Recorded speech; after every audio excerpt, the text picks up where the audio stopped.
Bismillahirrahmanirrahim. Assalamualaikum warahmatullahi wabarakatuh. Jumpa lagi kita di channel Sumber Dakwah Official. Nah, ini ada yang menarik, pokoknya sangat menarik untuk kita cermati maupun kita dengar. Langsung saja kita melihat videonya. Bismillahirrahmanirrahim. Let's go. Nah, ini artinya warning juga buat Hasto ya. Artinya nggak usahlah buat isu-isu yang terlalu jauh gitu ya. Dasar kebenciannya kepada Pak Jokowi itu sudah terlalu dalam. Nah, itu mungkin begini. Terlalu dalam. Ini beliau yang bilang itu.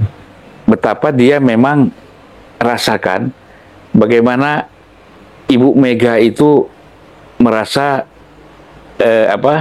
katakanlah dikhianati oleh Jokowi tanpa melihat sebab musabab latar belakangnya. Kan semuanya kan kalau kita nggak emosional, kita lihat kan sebabnya apa sih?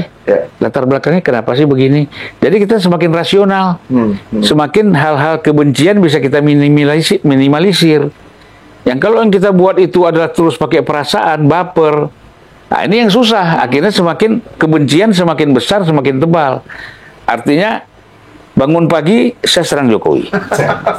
Oke. Kan sama dengan Rocky Gerung. Oke, Rocky Gerung. Rocky Gerung lagi ikutnya masuk Jokowi. Rocky Gerung itu kan mimpinya mimpi Jokowi. Bangun pagi Jokowi. Saya ingat dulu Pak Kwik Marzuki Usman. Itu kan pertama sekali sebagai orang yang menginisiasi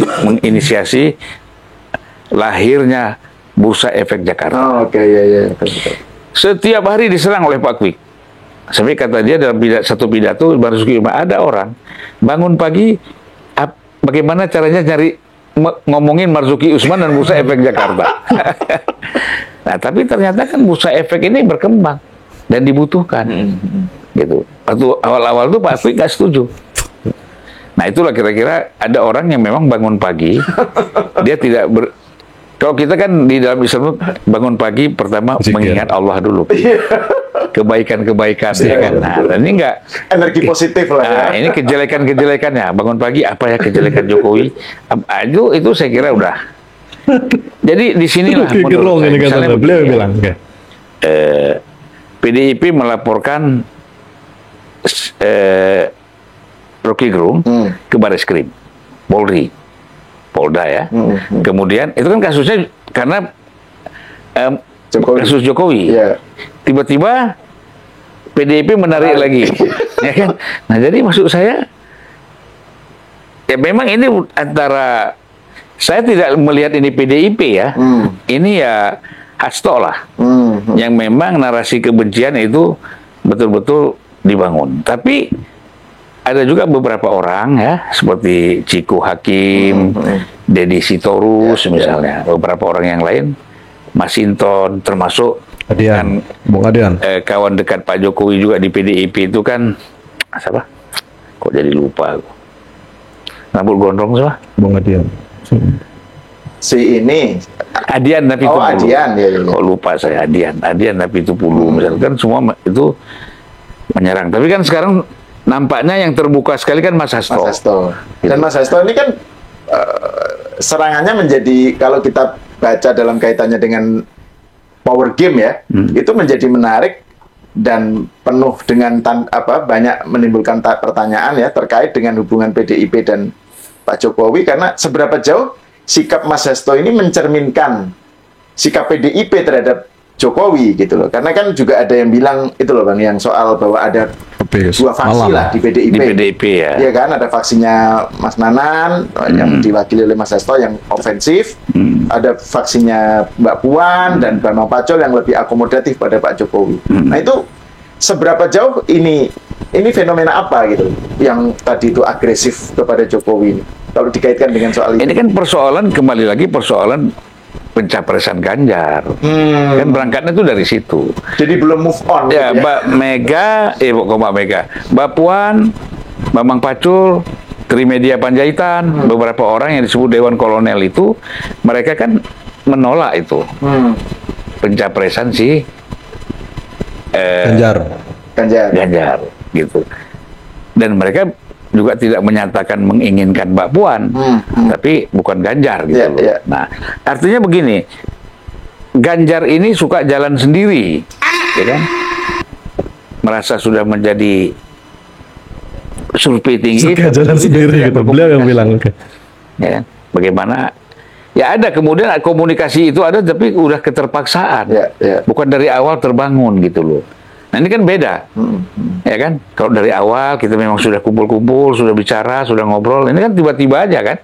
Begitu dia sudah mencuat, ada clash, nah baru dia berupaya untuk itu. Tapi mungkin setelah dia dicalonkan resmi oleh PDIP sebagai capres, nah mungkin jarak ini terbangun lagi nih. Ya kan, gua ada capres apa urusannya, kan gitu. Nah, itu yang membuat komunikasi itu antar satu faksi dengan faksi yang lain itu semakin tebal jaraknya itu, ya, semakin jauh. Nah, oleh karena itu saya melihat kalau Mbak Puan ini kan memainkan dengan pendekatan soft ya. Jadi dia mencoba melakukan pendekatan, menghadiri acara-acara buka bersama Prabowo kemarin buka puasa di rumahnya siapa? Rosa misalnya ya. Kemudian mungkin dia membuka peluang besar agar Prabowo bisa ketemu Ibu Mega karena memang tidak ada problem gitu. Wajar saja kan gitu. Nah, jadi di sini kan orang berpikir bagaimana Ibu Mega itu tidak suka betul sama Jokowi. Bahkan ketidaksukaannya melebihi SBY terhadap SBY. Ya. Tetapi kan orang berpikir bagaimana Jokowi ini apakah merasa ditinggalkan ketika Prabowo ketemu sama Ibu Mega.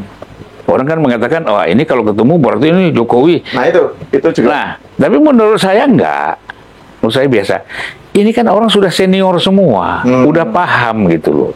Nah, kadang-kadang kita ini pengamat, ya, melihat ini terlalu serius gitu loh.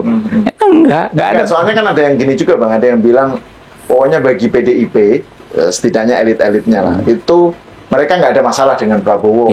Tapi pokoknya yang bermasalah itu mereka itu dengan Jokowi gitu. Jadi upaya merekatkan dengan Prabowo dan Megawati itu otomatis jarak dengan otomatis Jokowi. akan membuat Jokowi teralienasi gitu. Itu kan ada yang membaca seperti itu. Menurut Bang Zulfan itu enggak. Bu Mega juga nggak berpikir seperti itu. Kamu berkawan sama saya, ya silakan berkawan sama yang lain. Nggak ada masalah. Oke. Ya artinya kan begitu. P3, oke, kamu PKB P3 bersama saya. Tapi kamu komunikasi sama SBY silakan aja. Itu kan urusan saya dengan SBY. Ini kan urusan saya dengan Jokowi, bukan urusan kamu dong. Nah, jadi Bu Mega itu kalau hal gitu nggak ada. Pikiran-pikiran jahatnya itu. Ini saya tangkap ya. Kita orang nggak harus tahu. Ibu Megawati itu nggak ada pikiran jahat. Itu betul-betul dia bisa intrik, rekayasa. Itu nggak ada di pikiran. Makanya sering dibohongi oleh orang yang dia percaya. Laksamana bohongi dia, Rini bohongi dia, ya kan? Banyak lagi orang-orang lain yang dia percaya membohongi dia. Nah, jadi Bu Mega ini karena apa? Karena dia orangnya jujur, integritasnya tinggi sekali. Ini orang nggak tahu nih Mas. Dipikir Mega ini politician yang rekayasa sana, rekayasa sini. Nggak ada itu di pikiran dia, itu nggak ada. Dia loss saja, kalau udah percaya, udah percaya. Nggak pernah dia bilang, kamu intrik sana, intrik sini, nggak ada. Tapi pada saat yang sama, kalau dia Bu Mega misalnya hatinya tergores, yang terluka banget gitu, itu susah ini ya. Susah untuk, ya kayak misalnya dengan SBY, dengan Jokowi, menurut Bang Zulfan berat, susah. Lebih berat dari dengan SBY. Jadi kalau Ibu Mega antara Jokowi dengan SBY lebih berat nih Jokowi ini, karena dianggap kan orang dalam kan. Orang dalam tuh lebih sakit lagi kan.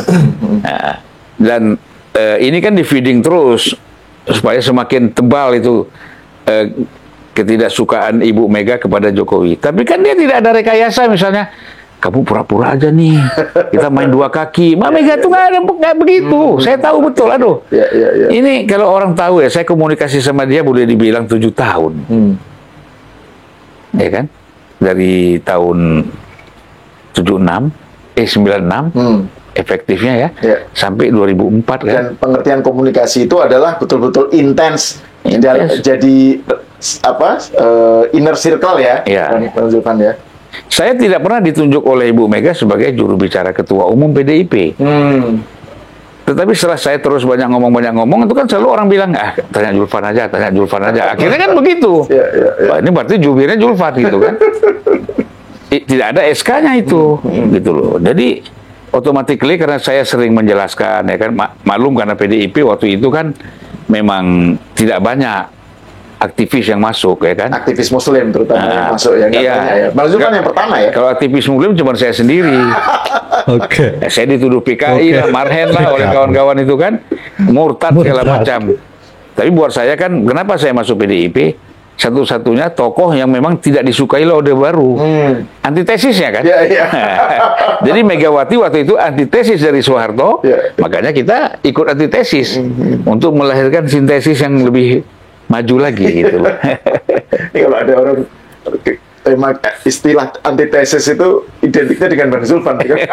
Karena kan ramainya soal antitesis. Iya. Terkait Anies kan Bang Zulfan. Padahal orang udah tapi lupa. kalau ini Bang Zulfan ini sebelum kita mengakhiri ya, kan tadi kan di pembicaraan sebelumnya ya kan Bang Zulfan bilang bahwa ini kan untuk politik ke depan kan Pak Jokowi makin menurun ya, seiring dengan semakin dekat akan selesai lah ya, Prabowo makin naik dari segi powernya ya.